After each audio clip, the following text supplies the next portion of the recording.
Despite a ceasefire being declared between Hamas and Israel, rockets have continued to rain down on Israel, with another striking the city of Ashkelon this morning. The Sderot Media Center held a debate between representatives of 9 parties on how they will respond to the ongoing bombardment. Tuesday morning, a rocket fired from Gaza struck the city of Ashkelon.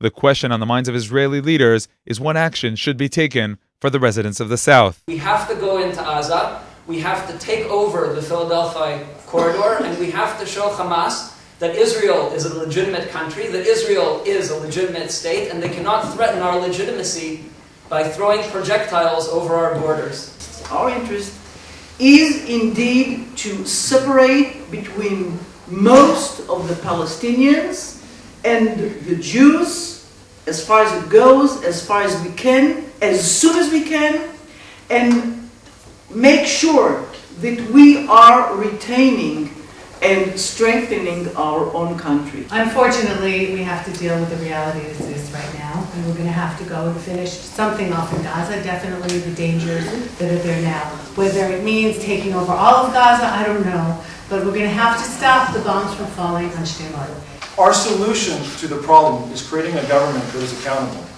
It was only a few weeks ago that Operation Cast Lead was launched in an attempt to stop the constant bombardment of the south of Israel. I think it's a very small secret that most of the soldiers and officers were a little bit disappointed in terms of the finish of the operation, of the unfinished job, as many of them felt. I believe in preventative actions. I believe in not having to hike up the propaganda to show our children suffering. I would prefer that we don't have suffering children to begin with. I would prefer not to laud the actions of a defense minister because we went to war and only lost these boys, or the ones who lost their legs. I would prefer not having to go to war at all. It's very good to bring about, great slogans. We'll finish them off. We'll cut their hair.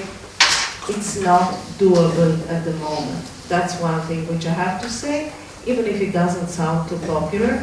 Let's be honest with ourselves at least. And I'm leaving to each one of you the thought or the duty to think reasonably whether we can decapitate the Hamas. We had a chance now to stop the smuggling, to go in. We were there. We were right over there. Speak to the soldiers. Speak to the boys who were there. We could have finished off the war. We could have dealt Hamas a blow that they couldn't recover. Definitely the government was incompetent, at least in 2 things.